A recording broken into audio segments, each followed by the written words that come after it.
भगवते वासुदेवाय नमः. जय श्रीराम, जय श्रीकृष्ण, राधे राधे. श्रीमद भगवद्गीता अध्याय 2, सांख्य योग.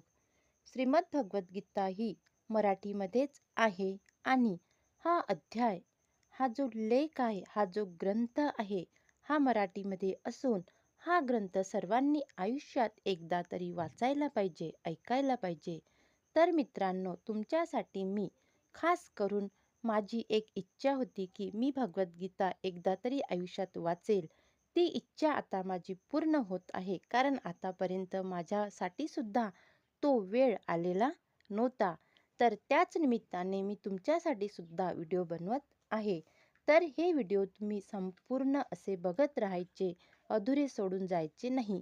फक्त हा व्हिडिओ 10 मिनिट किंवा 12 मिनिटाचाच असतो आणि हा व्हिडिओ लहान मुलांपासून तर म्हाताऱ्या आजी आजोबांपर्यंत ऐकायला पाहिजे.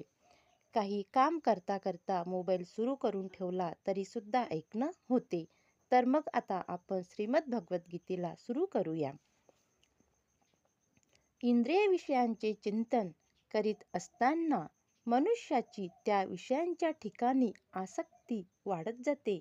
अशा आसक्तीपासून काम उत्पन्न होतो आणि कामापासून क्रोध प्रकट होतो.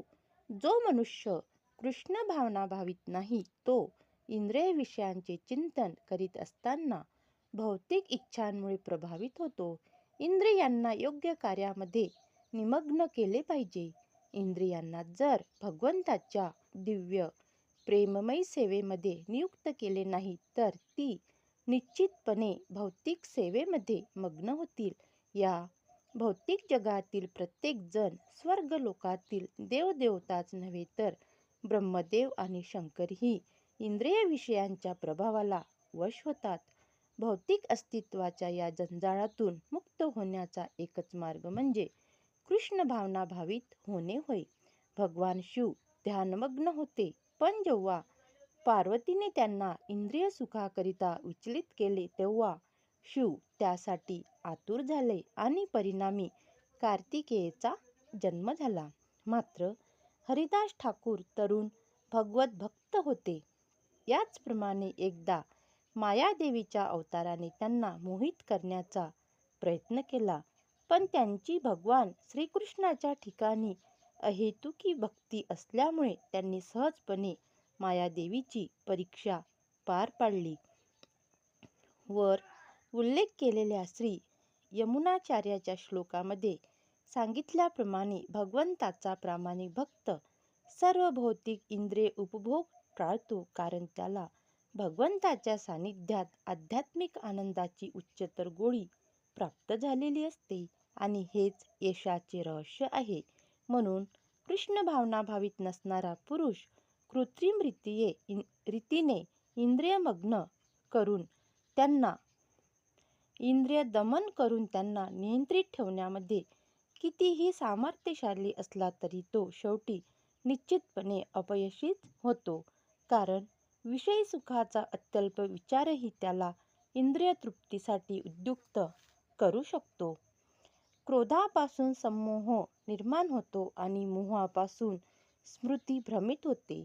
स्मृती भ्रमित झाल्यानंतर बुद्धीचा नाश होतो आणि बुद्धीचा नाश झाल्यानंतर मनुष्याचे पुन्हा भौतिक अंधकूपात पतन होते.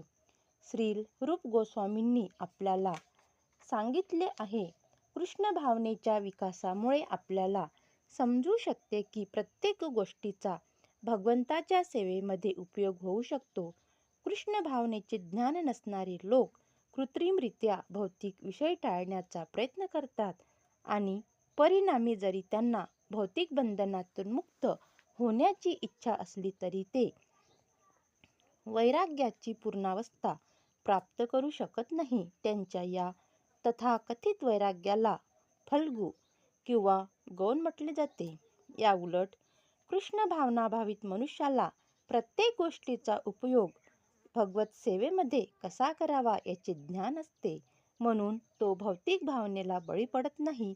उदाहरणार्थ, निर्विषयवादी मनुष्याच्या दृष्टीने भगवंत किंवा परमसत्य निर्विशेष असल्यामुळे अन्न ग्रहण करू शकत नाही. निर्विषवादी साधक चांगले अन्नपदार्थ खाण्याचे टाळतो, तर भक्त जाणतो की श्रीकृष्ण परमभोक्ता आहेत आणि त्यांना भक्तिभावाने अर्पण केलेले सर्व काही ते ग्रहण करतात. म्हणून उत्तम अन्नपदार्थ भगवंतांना अर्पण केल्यानंतर भक्त ते शेष अन्न प्रसाद म्हणून ग्रहण करतो. याप्रमाणे सर्व गोष्टींना आध्यात्मिक स्वरूप प्राप्त होते आणि यामुळे पतनाचे संकट नाहीसे होते.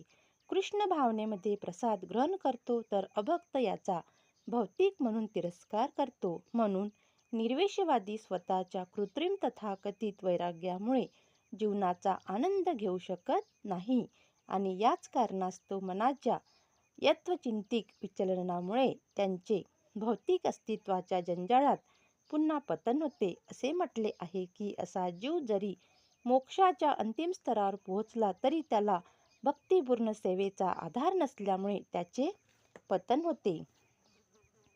पण आसक्ती आणि अनासक्ती यापासून मुक्त असणारा आणि स्वातंत्र्याच्या नियामक तत्वानुसार इंद्रियांना नियंत्रित करण्यामध्ये समर्थ असणारा मनुष्य भगवंताची पूर्ण कृपा प्राप्त करू शकतो.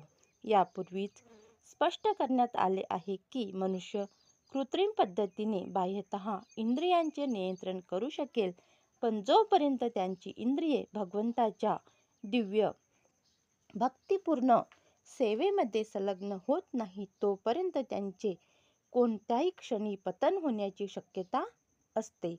पूर्णपणे कृष्ण भावनाभावित असलेला मनुष्य जरी वरकरणी दिसण्याला विषयी स्तरावर असला तरी तो कृष्ण भावनाभावित असल्यामुळे त्याची विषयी कर्मामध्ये आसक्ती नसते.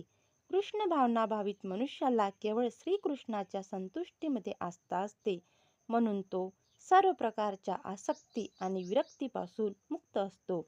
भक्त जर श्रीकृष्णाची इच्छा असेल तर सामान्यतः अनावश्यक असणारी कोणतीही गोष्ट करू शकतो आणि श्रीकृष्णाची इच्छा नसेल तर तो सामान्यतः स्वतःच्या तृप्तीकरिता आवश्यक असणारी कोणतीही कृती मुळीच करणार नाही. म्हणून कर्म करणे अथवा न करणे हे त्याच्या अधीन असते, कारण तो केवळ श्रीकृष्णाच्या मार्गदर्शनानुसारच कार्य करीत असतो.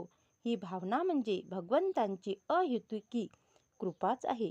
भक्त जरी वैश्विक स्तरावर आसक्त असला तरी तो या अहेतुकी कृपेची प्राप्ती करू शकतो. याप्रमाणे संतुष्ट झालेल्या व्यक्तीसाठी भौतिक अस्तित्वाचे त्रिविधी ताप नाहीसे होतात आणि अशा प्रसन्न भावनेमध्ये व्यक्तीची बुद्धी त्वरितच स्थिर होते. भगवंतांशी संबंधित नसणाऱ्या व्यक्तीची बुद्धी दिव्य नसते किंवा त्याचे मनही स्थिर नसते. दिव्य बुद्धी आणि स्थिर मना वाचून शांती प्राप्त होण्याची शक्यताच नाही आणि शांती वाचून सुखप्राप्ती कशी होऊ शकेल?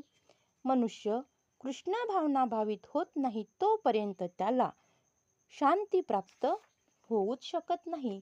म्हणून 5व्या अध्यायात निश्चितपणे सांगितले आहे की भगवान श्रीकृष्ण सर्व तप आणि यज्ञ यांच्या शुभ फळांचे एकमेव भोक्ता, संपूर्ण प्राकृतिक सृष्टीचे स्वामी आणि अखिल प्राणिमात्रांचे खरे मित्र आहेत. हे सत्य जाणणाऱ्या मनुष्याचं वास्तविक शांतीची प्राप्ती होते. म्हणून जो कृष्ण भावनाभावित नाही त्याच्या मनापुढे अंतिम ध्येय असूच शकत नाही.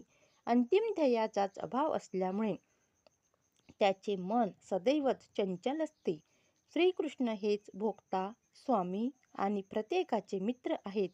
हे सत्य जाणणारा मनुष्यच स्थिर मनाद्वारे शांतीची प्राप्ती करू शकतो. म्हणून श्रीकृष्णाशी संबंध न ठेवता आपले कर्म करणारे लोक निश्चितपणे नेहमी दुःखी आणि अशांतच असतात.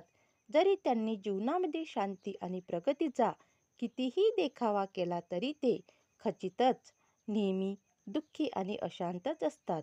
कृष्ण भावना ही स्वयंप्रकाशित शांत स्थिती आहे जी केवळ श्रीकृष्णाशी संबंध ठेवल्यानेच प्राप्त होऊ शकते. ज्याप्रमाणे सोसाट्याचा बलशाली वायू पाण्यातील नाव इतरत्र ओढून नेतो, त्याप्रमाणे मनही भटकणाऱ्या कोणत्याही एका इंद्रियावर केंद्रित झाले तर ते इंद्रिय मनुष्याची बुद्धी हरण करते. भक्ताची सर्वच इंद्रिये भगवंताच्या सेवेमध्ये संलग्न झाली पाहिजेत, अन्यथा विषय भोगामध्ये रत असलेले एखादे इंद्रियही त्याला दिव्य प्रगतीपथावरून भ्रष्ट करू शकते. अंबरीश महाराजांच्या चरित्रात सांगितल्याप्रमाणे सर्व इंद्रिये कृष्ण भावना भावित होणे अत्यावश्यक आहे, कारण मनाला नियंत्रित करण्याची तीच योग्य प्रक्रिया आहे. म्हणून श्रीकृष्ण भगवान म्हणतो अर्जुनाला, ज्यांची इंद्रिये विषयांपासून नियंत्रित केलेली असतात त्यांची बुद्धी निश्चितपणे स्थिर झालेली असते. केवळ कृष्ण भावनेद्वारे किंवा सर्व इंद्रियांना भगवंतांच्या दिव्य भक्तिपूर्ण सेवेमध्ये युक्त करून इंद्रिय तृप्तीच्या आवेगांना नियंत्रित करणे शक्य आहे. प्रबळ शक्तीने शत्रूचे दमन करता यावे तद्वतः इंद्रियही नियंत्रित केली जाऊ शकतात, पण मानवी प्रयत्नाद्वारे नव्हे तर केवळ भगवंताच्या सेवेमध्ये युक्त केल्यानेच ती नियंत्रित करता येतात. केवळ कृष्ण भावनेद्वारेच एखाद्याची बुद्धी वास्तविकपणे स्थिर होऊ शकते आणि या कलेचे आचरण त्यांनी एका प्रमाणित आध्यात्मिक गुरूंच्या मार्गदर्शनाखाली केले पाहिजे. हे तथ्य जाणणाऱ्या मनुष्यास साधक किंवा मोक्षप्राप्तीकरिता योग्य असा विद्यार्थी म्हटले जाते.